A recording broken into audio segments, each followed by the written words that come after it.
أعوذ بالله من الشيطان الرجيم. بسم الله الرحمن الرحيم. يا أيها الذين آمنوا اتقوا الله وكونوا مع الصادقين. صدق الله مولانا العظيم وصدق رسوله النبي الكريم ونحن على ذلك من الشاهدين والشاكرين والحمد لله رب العالمين. حمد و ثنا، تعریف، تمجید، تقدیس اللہ رب العالمین کے لیے جو کائنات کا پالنے والا ہے، خالق ہے، مالک ہے، رازق ہے، داتا ہے، گنج بخش ہے، لجپال ہے، غریب نواز ہے، غوث اعظم ہے، علی کل شیء قدیر ہے. درود و سلام آقا دو جہاں، امام الانبیاء، خطیب الانبیاء، امام اعظم، پیر اعظم، رہبر اعظم، امام کائنات، نبی التوبہ، نبی الرحمہ، بشیر، نذیر، سراج منیر صلی اللہ علیہ وسلم کی ذات اقدس پر ہوں. باری تعالیٰ سے دعا ہے کہ اللہ تعالیٰ ہمارا یہاں پر آنا، بیٹھنا، سننا، سنانا اللہ تعالیٰ اپنی بارگاہ کے اندر منظور و مقبول فرمائے اور ہم سب کا ذریعہ نجات کا سبب بنے. اللہ ہم سب کو بار بار اپنے گھر کی زیارت نصیب فرمائے. اللہ کے نبی صلی اللہ علیہ وسلم کے فرامین، آپ صلی اللہ علیہ وسلم کے اقوال، آپ صلی اللہ علیہ وسلم کے افعال جس طرح اللہ رب العالمین کی طرف سے وحی ہوا کرتے ہیں، اسی طرح جناب محمد الرسول اللہ صلی اللہ علیہ وسلم کا خواب جو ہوتا ہے وہ بھی اللہ کی طرف سے وحی ہوتا ہے. وحی کے مختلف طریقے ہوتے تھے. ایک طریقہ قرآن مجید جیسے نازل ہوا کہ جبریل علیہ السلام آسمان سے اترتے اور آ کر کہتے کہ یہ اللہ کا کلام ہے، یہ قرآن مجید کی آیت ہے اور یہ آپ فلاں مقام پر فلاں آیت کے ساتھ یا فلاں آیت کے بعد یا فلاں آیت سے پہلے آپ اس کو لکھوا دیں اور صحابہ کو بتلا دیں. پیغمبر علیہ السلام اپنے صحابہ کو بتلا دیتے. یہ وحی کا ایک طریقہ ہے. اور پیغمبر علیہ السلام کے فرامین جو حدیث کی صورت میں ہیں یہ بھی اللہ کی طرف سے وحی ہوا کرتے ہیں، کیونکہ آپ اپنی مرضی سے بولتے نہیں. وما ينطق عن الهوى ان هو الا وحی یوحى. حدیث بسا اوقات میرا اللہ فرشتوں کے ذریعے آپ کو پیغام دے دیتا. حدیث کی ایک صورت یہ بھی ہے. بسا اوقات میرا اللہ آپ صلی اللہ علیہ وسلم کے دل میں بات ڈال دیتے، ایک یہ صورت بھی ہے. اور بسا اوقات پیغمبر علیہ السلام کو خواب آتا اور آپ صلی اللہ علیہ وسلم صحابہ کو بتلا دیتا. مجھے اور آپ کو خواب آئے، وہ سچا بھی ہو سکتا ہے اور جھوٹا بھی ہو سکتا ہے. اس کی تعبیر جو ہے وہ کچھ ہو سکتی ہے اور بعض اوقات ہمیں خواب کی تعبیر کے بارے میں علم بھی نہیں ہوتا. لیکن نبی علیہ السلام کا جو خواب ہوتا تھا وہ صرف سچا اور سچا ہی ہوا کرتا تھا. جب آپ کو خواب آتا تو اللہ کے نبی صلی اللہ علیہ وسلم کو اس خواب کی تعبیر کے بارے میں بھی علم ہوا کرتا تھا. آپ پھر اپنے صحابہ کو بتلاتے اور اس بارے میں ادا کرتے کہ اے میرے صحابہ، رات کو مجھے یہ خواب آیا. آج کی اس مختصر سی نشست میں آپ کے سامنے ایک حدیث بیان کرنی ہے جو صحیح البخاری کے اندر موجود ہے. حدیث کا نمبر ہے 4047، 4047۔ اس حدیث کے راوی ہیں سامورہ بن جندب رضی اللہ تعالی عنہ۔ وہ بیان کرتے ہیں کہ اللہ کے نبی صلی اللہ علیہ وسلم یکثر ان یقول لاصحابی، آپ فجر کی نماز پڑھانے کے بعد، اذکار کرنے کے بعد صحابہ سے پوچھتے، اے میرے صحابہ، تم میں سے جس نے کوئی خواب رات کو دیکھا ہے وہ مجھے بتائے، میں اس کو اس کی تفصیل سمجھا دوں۔ صحابہ خواب بتلاتے اور پیغمبر علیہ السلام ان کو اس کی تعبیر کے بارے میں آگاہ کرتے۔ ایک دن اللہ کے نبی صلی اللہ علیہ وسلم کہتے ہیں کہ اے میرے صحابہ، رات کو میں نے ایک خواب دیکھا ہے، وہ خواب میں آپ کو بتلا دیتا ہوں۔ اللہ کے نبی صلی اللہ علیہ وسلم فرماتے ہیں کہ اے میرے صحابہ، میں خواب میں یہ دیکھتا ہوں کہ آنے والے دو آتے ہیں اور وہ مجھے اٹھاتے ہیں۔ وہ آنے والے کون تھے؟ ایک جبریل علیہ السلام اور دوسرے میکائیل علیہ السلام۔ وہ پیغمبر علیہ السلام کے پاس آئے، ان کو اٹھایا اور کہا کہ آپ ہمارے ساتھ چلیے۔ اللہ کے نبی صلی اللہ علیہ وسلم ان کے ساتھ چل پڑے۔ کہاں گئے؟ بیت المقدس کے پاس کا علاقہ تھا، وہاں آپ چلے گئے۔ پیغمبر علیہ السلام بیان فرماتے ہیں کہ میں خواب میں دیکھا کہ ایک انسان ہے اور وہ لیٹا ہوا ہے، اور اس لیٹے ہوئے انسان کے پاس ایک اور آدمی کھڑا ہوا ہے اور اس نے ایک بہت بڑا پتھر پکڑا ہوا ہے، چٹان نما پتھر پکڑا ہوا ہے۔ اب کیا ہوا؟ وہ جو شخص کھڑا ہوا تھا جس نے بڑا سا پتھر پکڑا ہوا تھا، اس نے اس لیٹے ہوئے انسان کے سر پر زور سے پتھر مار دیا۔ اتنا زور سے مارا کہ اس کا سر کچل گیا، اس کا سر باقی نہ رہا، سر ختم ہو گیا۔ قلت سبحان اللہ سبحان اللہ، آپ فرمانے لگے میں نے کہا سبحان اللہ، یہ کیا ہے، یہ کیا ماجرا ہے؟ اب وہ دونوں کہنے لگے انطلق انطلق، آپ چلیے آپ چلیے۔ پیغمبر علیہ السلام کہنے لگے کہ میں وہاں سے چل پڑا ان کے ساتھ۔ میں آگے گیا تو میں نے دیکھا ایک شخص الٹا لیٹا ہوا ہے، الٹا لیٹا ہوا ہے۔ پہلا شخص کیسا تھا؟ سیدھا لیٹا ہوا تھا۔ اب یہ آپ جب آگے گئے تو آپ نے دیکھا کہ ایک شخص الٹا لیٹا ہوا ہے اور اس کے پاس ایک آدمی کھڑا ہوا ہے، اور اس کے ہاتھ میں لوہے کی ایک چیز ہے جسے جمور کہا جا سکتا ہے، لوہے کی ایسی چیز کہ جس کا آگے سے منہ مڑا ہوا ہو اور وہ لوہے کی جو چیز ہے وہ انسان کے منہ میں چلی جائے، وہ اس انسان نے پکڑی ہوئی تھی۔ اب میں دیکھ رہا ہوں کہ وہ جو انسان جو کھڑا ہوا ہے جس نے لوہے کی چیز کو پکڑا ہوا ہے، اب وہ کیا کرتا ہے؟ وہ اس الٹا لیٹے ہوئے انسان جو ہے اس کے رخسار میں وہ چیز ڈالتا ہے، اس کے رخسار میں وہ چیز ڈالتا ہے اور وہ زور سے کھینچتا ہے۔ اس کو اتنی تکلیف ہوتی ہے کہ وہ رخسار سے لے کے گردن تک اس کا حصہ دایاں جو ہے وہ چیرا جاتا ہے۔ میں نے دیکھا اس نے وہ لوہے کی چیز کو نکالا، اب اس نے اس کے ناک میں ڈالا، اور ناک میں ڈالنے کے بعد اس نے پھر زور سے کھینچا اور پھر گردن تک اس کو چیرا آ گیا۔ خون کے فوارے نکل رہے ہیں، تکلیف میں وہ مبتلا ہے۔ پھر میں نے دیکھا کہ اس نے وہ لوہے کی چیز کو نکالا اور اس کی آنکھ میں ڈالا اور پیچھے سے زور سے کھینچا اور اس کو چیرا دیا۔ یہ معاملہ کیسے ہوا؟ دائیں طرف ہوا، دائیں طرف ہوا۔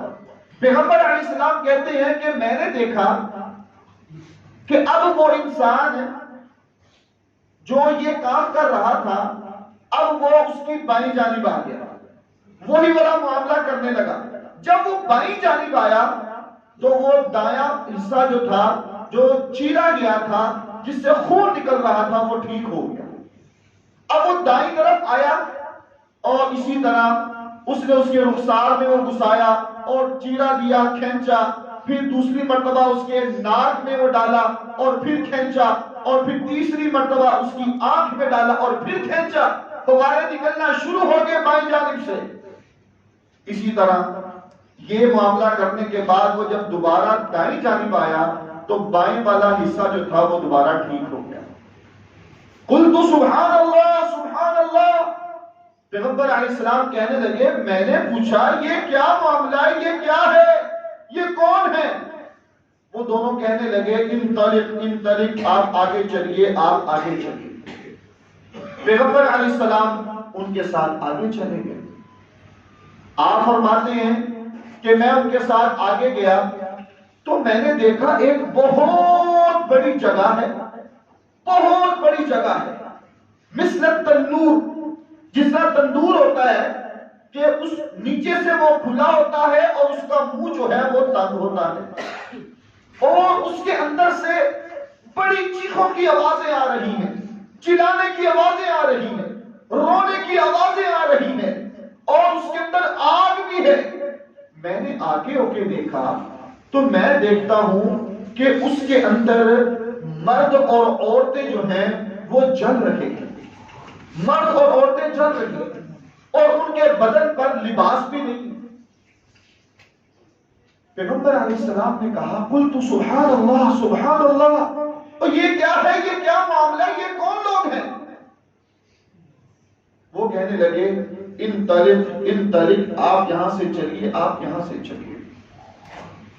پیغمبر علیہ السلام فرمانے لگے کہ میں آگے گیا، ان کے ساتھ آگے گیا، میں کیا دیکھتا ہوں، ایک نہر ہے، ایک نہر ہے، اور اس کا پانی جو ہے وہ سرخ ہے، جس طرح خون سرخ ہوتا ہے اس طرح اس نہر کا پانی جو ہے وہ سرخ ہے، اور اس کے اندر ایک انسان ہے، وہ غوطے لگا رہا ہے، وہ اپنے آپ کو بچانے کی کوشش کرتا ہے اور غوطے اس کو لگ رہے ہیں، حتیٰ کہ وہ کوشش کرتے کرتے کرتے نہر کے کنارے تک پہنچتا ہے۔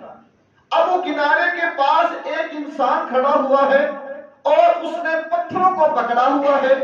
جب وہ غوطے کھانے والا انسان نہر کے قریب پہنچتا ہے تو وہ جو انسان کھڑا ہوتا ہے جس نے پتھر پکڑے ہوئے ہوتے ہیں، وہ اس کے چہرے پر زور سے مارتا ہے اور وہ انسان دوبارہ نہر کے اندر گر جاتا ہے، اور اسی طرح یہ معاملہ چلتا رہتا ہے۔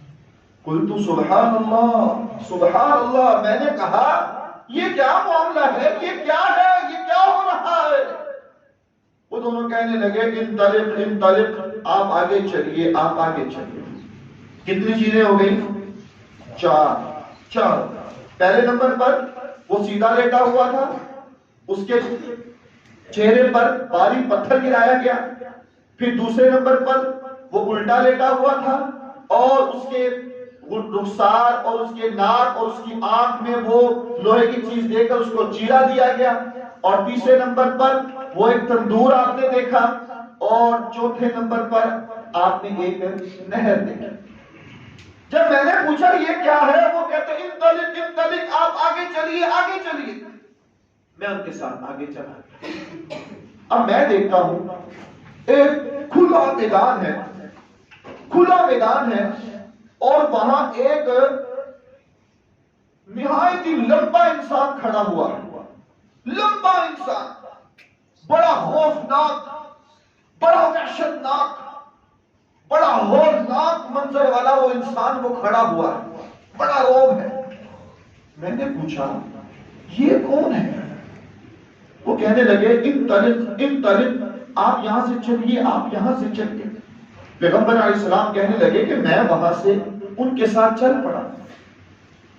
میں آگے گیا تو آگے ایک خوبصورت باغ نظر آیا، خوبصورت، اور اس کے اندر ایک انسان کھڑا ہوا ہے، اس کا قد اتنا لمبا ہے کہ انسان سیدھا کھڑا ہو کر اس کے چہرے کو نہیں دیکھ سکتا، اتنا لمبا وہ انسان ہے۔ اور اس باغ، اس کے اندر طرح طرح کے پھول موجود ہیں، خوشبو آ رہی ہے۔ قلت سبحان اللہ، میں نے ان سے پوچھا یہ کیا ہے، یہ کون ہے؟ پیغمبر علیہ السلام کہتے ہیں کہ میں نے دیکھا وہ اس باغ کے اندر وہ لمبا انسان کھڑا ہوا ہے اور اس کے پاس ارد گرد بچے ہی بچے موجود ہیں، اتنے زیادہ بچے کہ آج سے پہلے میں نے اتنے زیادہ ایک ساتھ بچوں کو میں نے نہیں دیکھا۔ میں نے پوچھا یہ کون ہے؟ وہ دونوں کہنے لگے انطلق انطلق انطلق، آپ چلیے یہاں سے چلیے۔ کتنے ہو گئے؟ 6۔ کتنے ہو گئے؟ 6۔ پیغمبر علیہ السلام ان کے ساتھ چلے، آگے جاتے ہیں، ایک اور خوبصورت باغ ہے، بڑا عمدہ اور بڑا ہی حسین باغ ہے۔ پیغمبر علیہ السلام وہاں پہنچے۔ اب آپ صلی اللہ علیہ وسلم کو وہ دونوں کہنے لگے کہ آپ اس باغ کی جو سیڑھیاں ہیں اس کے اوپر چڑھیں۔ پیغمبر علیہ السلام ان سیڑھیوں کو انہوں نے چڑھنا شروع کر دیا۔ سیڑھیوں کو جب انہوں نے عبور کیا تو آگے دیکھتے ہیں کہ آگے تو ایک علاقہ آباد ہے، ایک محلہ آباد ہے، وہاں پہ لوگ موجود ہیں، لوگ جمع ہیں، لوگ رہ رہے ہیں، محل ہیں، گھر موجود ہیں،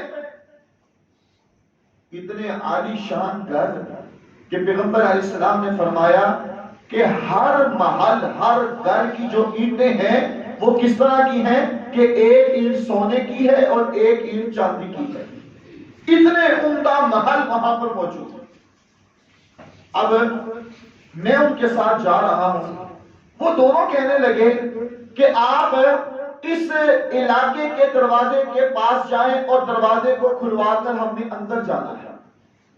پیغمبر علیہ السلام ان کے ساتھ تھے، دروازہ کھلا، آپ اندر چلے گئے، آپ نے دیکھا کہ وہاں لوگ موجود ہیں، مرد حضرات موجود ہیں، اور ان کا آدھا حصہ اتنا خوبصورت ہے، اتنا خوبصورت ہے کہ آپ فرماتے ہیں کہ اس سے پہلے میں نے اتنی خوبصورتی کبھی نہیں دیکھی، اور آدھا حصہ ان کا اتنا بدصورت ہے، اتنا برا ہے، اتنا گندا ہے کہ اس سے پہلے میں نے اتنا گندا کبھی بھی نہیں دیکھا۔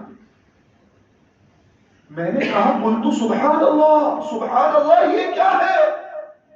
اب ان دونوں نے مجھے جواب دینے کی بجائے اس انسان کو حکم دیا، پاس ہی ایک نہر تھی، اور اس نہر کا پانی جو ہے وہ اتنا سفید تھا جیسے دودھ تھا، دودھ کی طرح سفید پانی تھا۔ اب میں نے جب پوچھا کہ یہ کیا ہے، یہ آدھا خوبصورت ہے اور آدھا بدصورت ہے، میں نے ان سے سوال کیا تو انہوں نے مجھے جواب دینے کی بجائے ان کو حکم دیا کہ جاؤ اور جا کر اس نہر کے اندر غوطہ لگا کر آؤ۔ وہ چلے گئے، غوطہ لگا کر جب وہ واپس آئے تو ان کا پورا بدن جو تھا وہ خوبصورت بن چکا تھا۔ اب میں نے پوچھا یہ کون ہے، یہ کیا معاملہ ہے؟ اب وہ دونوں کہنے لگے آپ اوپر کی طرف دیکھیں۔ پیغمبر علیہ السلام نے اوپر کی طرف دیکھا، آپ کی نگاہ اوپر کی طرف جا رہی ہے اور سب سے اوپر ایک شاندار محل تھا اور اتنا جگمگا رہا تھا، اتنا روشن تھا کہ آپ نے اس سے پہلے کبھی ایسا محل اور کبھی ایسا منظر نہیں دیکھا۔ آپ نے پوچھا یہ کیا ہے؟ وہ دونوں کہنے لگے یا رسول اللہ صلی اللہ علیہ وسلم یہ آپ کا محل ہے، یہ آپ کا محل ہے۔ اللہ کے نبی صلی اللہ علیہ وسلم اس کو دیکھ رہے ہیں۔ اب آپ صلی اللہ علیہ وسلم کہنے لگے کہ مجھے چھوڑو، میں اپنے محل میں جاؤں اس کو دیکھ کر آؤں۔ اب وہ دونوں کہنے لگے کہ نہیں، اللہ کے نبی صلی اللہ علیہ وسلم آپ ابھی اس محل میں نہیں جا سکتے، ابھی آپ کی زندگی باقی ہے، جب آپ کی زندگی مکمل ہوگی اور مکمل ہو جانے کے بعد اللہ آپ کو اس محل میں داخل کرے گا، اللہ آپ کو یہ محل عطا فرمائے گا۔ پیغمبر علیہ السلام اب ان کے ساتھ باتیں کرنا شروع کر دیں گے اور وہ آپ کو جواب دینا شروع کر دیں گے۔ آپ صلی اللہ علیہ وسلم فرماتے ہیں کہ آج تو میں نے بڑی حیران کن اور بڑی عجیب چیزیں دیکھی ہیں، مجھے اس کے بارے میں بتلاؤ۔ آپ پیغمبر علیہ السلام نے جب پوچھا تو انہوں نے آپ کو جواب دینا شروع کیا۔ اب آ جائیے شروع میں۔ آپ نے کہا کہ وہ پہلا انسان جو لیٹا ہوا تھا اور ایک پاس میں کھڑا ہوا تھا، اتنا بھاری پتھر پکڑ کر اس کے سر پر مار رہا تھا، اس کے سر کو کچل رہا تھا، اور وہ پتھر جو ہے وہ جب آگے کی طرف جاتا تو وہ انسان اس پتھر کو اٹھاتا، اتنے میں اس کا سر جو کچلا ہوا تھا وہ ٹھیک ہو جاتا، اور پھر اس کے پاس آتا اور اس کے سر پر پتھر کو مارتا اور پھر کچل دیتا۔ یہی سلسلہ جاری رہتا۔ یہ کیا معاملہ ہے؟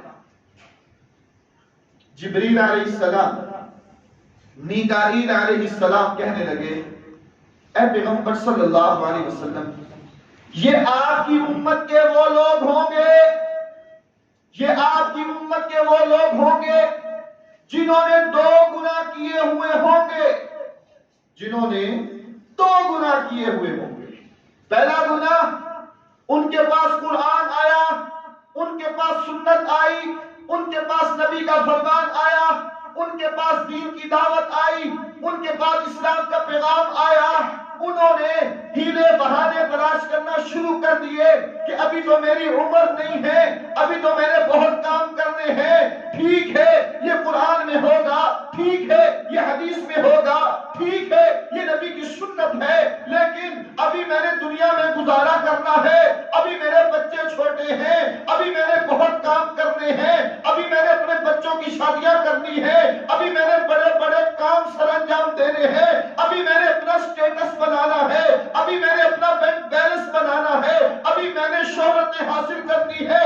کیا کریں؟ دنیا میں بھی تو رہنا ہے، دنیا کے سٹیٹس کو بھی تو دیکھنا ہے، دنیا میں بھی تو نام کمانا ہے۔ اگر میں داڑھی رکھ لوں گا لوگ مجھے تعجب سے دیکھیں گے، اگر میں شلوار ٹخنوں سے اوپر کر لوں گا لوگ میرا مذاق اڑائیں گے، اگر میں ہاتھ سینے پر باندھوں گا لوگ مجھے مذاق اڑائیں گے، اگر میں نبی کی سیرت پر عمل کروں گا لوگ میرا تمسخر بڑھائیں گے۔ پہلا، قرآن آیا، حدیث آئی، نبی کا فرمان آیا، شریعت کا پیغام آیا، دین اسلام کا پیغام آیا، اس نے اس کو نہیں مانا، اس نے اس کو نہیں مانا، چھوڑ دیا۔ اور دوسرا گناہ کیا ہے؟ عشاء کی نماز وہ نہیں پڑھتا تھا۔ دوسرا گناہ کیا تھا؟ عشاء کی نماز نہیں پڑھتا تھا۔ آج کاروبار میں مصروف ہو، آج نیند آ جائے، دنیا کی مصروفیات میں چلے جائیں، ہم نماز کو تو چھوڑ دیتے ہیں۔ میرے بھائیوں سن لو، اگر یہ 2 گناہ انسان کے پاس ہوں گے تو مرنے کے بعد یہ عذاب شروع ہو جائے گا۔ یہ عذاب ہے کہ انسان کے سر کو کچل دیا جائے گا اور قیامت تک یہ عذاب اس انسان کو ملتا رہے گا۔ جو دین کے فرمان کو سمجھے، قرآن کی بات کو سمجھے، نبی کی حدیث کو سمجھے، پتہ چل جائے کہ یہ فرمان ہے، پتہ چل جائے کہ یہ حدیث ہے، اور پھر اس پر ہٹ درمی کرے، کیا کرے؟ مان لیں گے انشاءاللہ، دعا کرو مان لیں گے، دعا کرو۔ بتلانے والے کو دعا پر لگا دیا اور خود جو مرضی کرتا رہا۔ یہ 2 گناہ میں نے اور آپ نے دیکھا۔ آج ہمارے وجود پر کوئی ہلکا سا زخم آ جائے، کوئی ہتھوڑی لگ جائے تو پورا جسم درد کرنے لگ پڑتا ہے۔ ہم ٹیکا لگواتے ہیں، انجیکشن لگواتے ہیں، پین کلر کھاتے ہیں، دوائیاں کھاتے ہیں تاکہ ہمارے وجود کو سکون آ جائے۔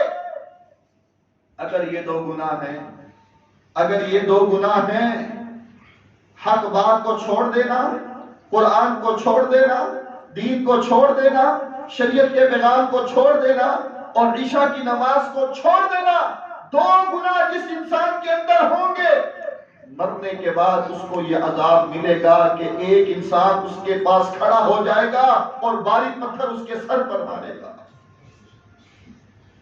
دوسرا وہ انسان، پیغمبر علیہ السلام نے پوچھا، وہ انسان کہ وہ لوہے کی ایک چیز پکڑی ہوئی تھی اور اس کے وہ رخسار میں ڈالے اس کو کھینچے، پھر اس کے ناک میں ڈالے اس کو کھینچے، اس کی آنکھ میں ڈالے اس کو کھینچے اور خون کے فوارے نکلے، جب وہ بائیں جانب آئے تو دائیں والا حصہ دوبارہ ٹھیک ہو جائے، پھر یہاں سے معاملہ کرے، یہاں سے خون نکلنا شروع ہو جائے، پھر جب وہ دائیں جانب دوبارہ آ جائے تو بائیں والا حصہ دوبارہ ٹھیک ہو جائے، یہ کیا معاملہ ہے؟ آپ نے فرمایا آپ کی امت کے یہ وہ لوگ ہوں گے جو صبح سویرے نکلیں گے اور اپنی طرف سے باتیں گھڑ کر لوگوں کو ہنسائیں گے، جھوٹ بول کر لوگوں کو ہنسائیں گے۔ آج یہ بیماری عام ہو چکی ہے، یہ میڈیا پر، سوشل میڈیا پر ٹک ٹاک جو ہے ہم بناتے ہیں کس لیے؟ تاکہ لوگ خوش ہوں۔ پیغمبر علیہ السلام کو بتلایا گیا کہ انسان جھوٹ بولے گا اور اس کا جھوٹ دنیا کے کونے کونے تک پھیل جائے گا، ایسا عذاب اس انسان کو ہوگا کہ وہ اس کے یہ نتنوں کو، اس کی آنکھ کو اور اس کے رخسار کو کھینچ دیا جائے گا۔ یہی معاملہ مرنے کے بعد سے لے کر قیامت تک یہ ہوتا رہے گا۔ اور آج ہم باتوں کو لکھ کر آگے چل سو چل، چل سو چل، چل سو چل، تحقیق نہیں ہے، جھوٹی باتوں کو گڑھ کر تاکہ لوگوں میں مقبولیت ہو، لوگوں میں فالوورز بڑھیں، لائکس ملیں، سبسکرائبر ہو، ہمارا ایک نام ہو جائے، تو میرے بھائیوں اگر انسان جھوٹ کا سہارا لے گا تو اس کو عذاب مرنے کے بعد یہ والا ہوگا۔ اور اسی طرح پیغمبر علیہ السلام کی طرف کوئی جھوٹی بات کو منسوب کرنا، ایسی بات من گڑھ کر اور پھر کہنا کہ یہ حدیث ہے، پیغمبر علیہ السلام نے فرمایا، وہ انسان سن لے کہ اس کے مرنے کے بعد اس کو یہ عذاب ہوگا۔ تیسرا وہ انسان، مختصر سی بات کرتے چلیں، تیسرا وہ انسان، وہ آپ نے دیکھا تندور تھا، اس کے اندر مرد اور عورتیں جل رہے ہیں، وہ کون تھے؟ آپ کو بتلایا گیا یہ آپ کی امت کے ایسے بدبخت لوگ ہیں جو زنا کرتے ہیں، یہ زنا کرنے والے لوگ ہیں کہ مرنے کے بعد عذاب شروع ہو گیا، اگر توبہ نہیں کی، اللہ سے معافی نہیں مانگی تو مرنے کے بعد جو ہے وہ ایک بہت بڑا تندور نما ایک چیز بنی ہوئی ہے اور اس کے اندر آگ ہے، منہ اس کا چھوٹا ہے، جب نیچے سے شعلہ بڑکتا ہے، آگ بڑکتی ہے، وہ لوگ جو ہیں وہ جلتے بھی ہیں اور ابلتے بھی ہیں، جلتے بھی ہیں اور ابلتے بھی ہیں، اوپر کی طرف اچھلتے ہیں، اس کا منہ چھوٹا ہوتا ہے، کنارے تک آ کر دوبارہ اس کے اندر داخل ہو جاتے ہیں۔ یہ عذاب اس کو ملے گا جو زنا کرتا ہے۔ آج یہ بے حیائی بھی عام ہو چکی ہے، آج یہ بدکاری بھی عام ہو چکی ہے، آج یہ گناہ بھی عام ہو چکا ہے۔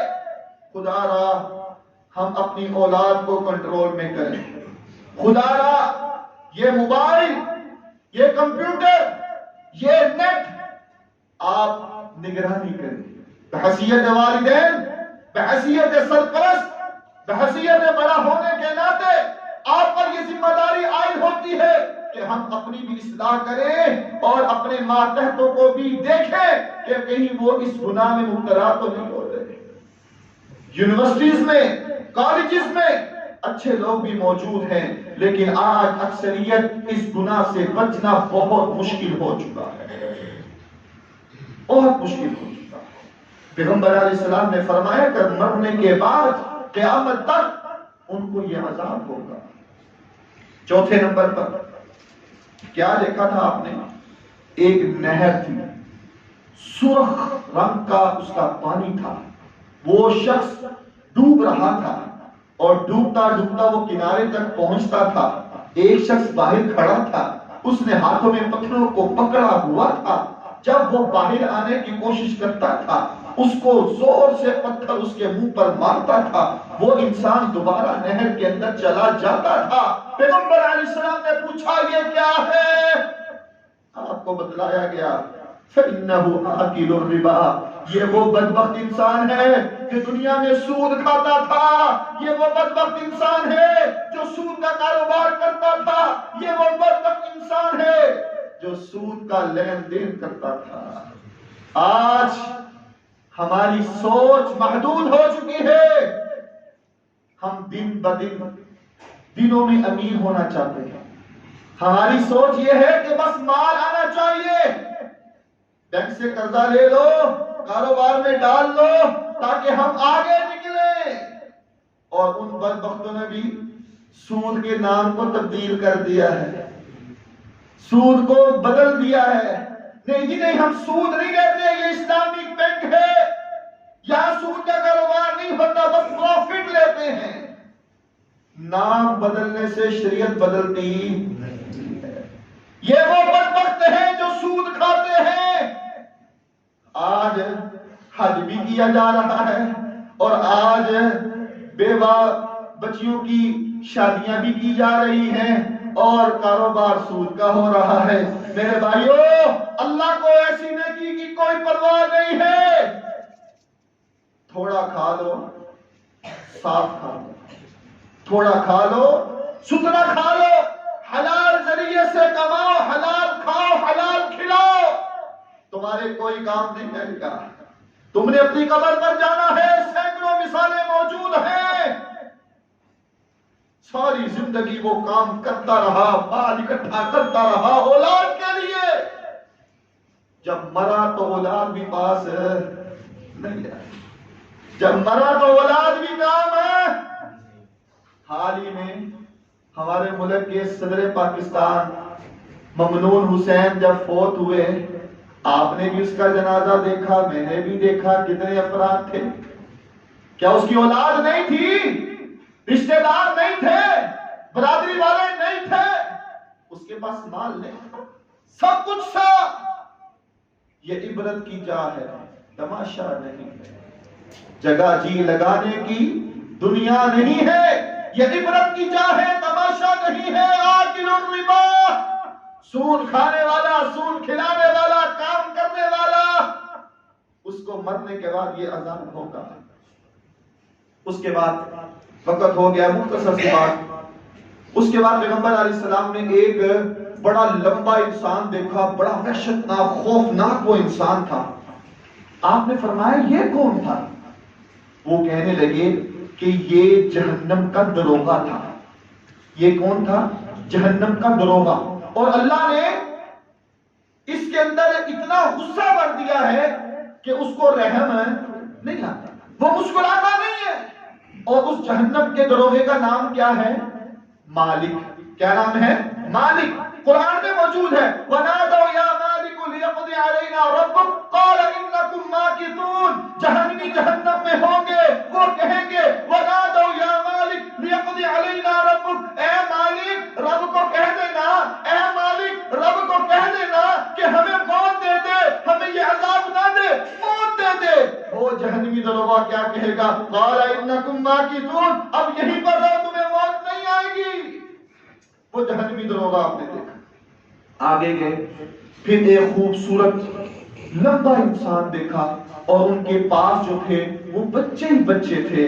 آپ نے فرمایا, جب پوچھا آپ کو بتلایا گیا کہ یہ سیدنا ابراہیم علیہ السلام تھے اور ان کے پاس جو بچے تھے وہ تھے جو دنیا میں پیدا ہوئے اور بچپن میں ہی فوت ہو گئے, بچپن میں ہی فوت ہو گئے. یہ وہ سارے بچے ہیں. فوت ہو جانے کے بعد اللہ نے ان کو جنت میں داخل کر دیا ہے. پوچھا گیا کہ اگر مشرکین کے بچے فوت ہو جائیں تو پھر ان کا کیا بنے گا؟ آپ نے فرمایا کہ مشرکوں کے بچے فوت ہو جائیں, کافروں کے بچے فوت ہو جائیں, جس کے مرضی بچے فوت ہو جائیں, بلوغت سے پہلے اگر وہ فوت ہو گئے تو وہ سیدھا جنت میں جائیں گے, وہ جنت میں جائیں گے. اس کے بعد پیغمبر علیہ السلام جب آگے گئے پھر ایک خوبصورت باغ تھا، وہ آپ نے ایک نہر دیکھی جس کا پانی بڑا ہی سفید تھا، اور وہ ایک انسان بھی دیکھے آپ نے کہ آدھا حصہ اچھا تھا اور آدھا بدصورت تھا۔ بتلایا گیا یہ تھی جنت عدن، یہ تھی جنت عدن، یہ تھی جنت عدن جس کا ہم سوال کرتے ہیں، جس کی ہم دعا کرتے ہیں کہ اللہ ہمیں ہمیشہ رہنے والی جنت عطا فرما۔ یہ وہ جنت عدن تھی، اور وہ انسان فرمایا کہ یہ آدھا جو چمک رہا تھا یہ ان کی نیکیاں تھیں، اور آدھا جو بدصورت تھا یہ ان کے گناہ تھے۔ اللہ نے اپنی رحمت سے ان کو حکم دیا کہ جاؤ نہر میں غوطہ لگا کر آؤ۔ وہ نہر میں غوطہ لگا کر جب واپس آئے، اللہ نے ان کے سارے گناہوں کو معاف کر دیا، اور وہ سارے کا سارا بدن جو تھا وہ خوبصورت بن گیا۔ یہ بخاری کی ایک چھوٹی سی حدیث تھی، حدیث کا نمبر 4047 تھا، جس میں ہمیں بڑی نصیحتیں ملتی ہیں۔ خدا را اس حدیث کو سمجھتے ہوئے جو بیماریاں بیان کی گئی ہیں کہ آپ نے اب عشاء کی نماز میں سستی نہیں کرنی، کوئی حدیث پتہ چل جائے، کوئی نبی کا فرمان مل جائے تو آپ نے اب پاسداری کرنی ہے، پابندی کرنی ہے، اپنانا ہے۔ اور دوسرے نمبر پر جھوٹ نہیں بولنا۔ اگر آپ کو کوئی بات سننے میں آئے تو آپ اس کی تحقیق کریں، اس کا پتہ لگائیں یہ حقیقت پر مبنی ہے کہ نہیں ہے۔ اگر ہے تو پھر آپ آگے پہنچا سکتے ہیں، اگر جھوٹی بات ہے تو پھر آگے اس کو مت پھیلائیں۔ تیسرے نمبر پر زنا سے محفوظ رکھیں اپنے آپ کو بھی اور اپنی اولاد کو بھی۔ چوتھے نمبر پر جو پیغمبر علیہ السلام نے وہ معاملہ دیکھا وہ یہ ہے کہ سود سے بچ جائیں، سودی لین دین سے بچ جائیں، سودی کاروبار سے بچ جائیں۔ یہ بہت بڑی بیماری ہے۔ اللہ ہمیں ان بیماریوں سے محفوظ فرمائے، اور قیامت کے روز آپ صلی اللہ علیہ وسلم کی شفاعت نصیب فرمائے۔ ہمیں اور ہماری اولادوں کو اللہ ان بیماریوں سے محفوظ فرمائے۔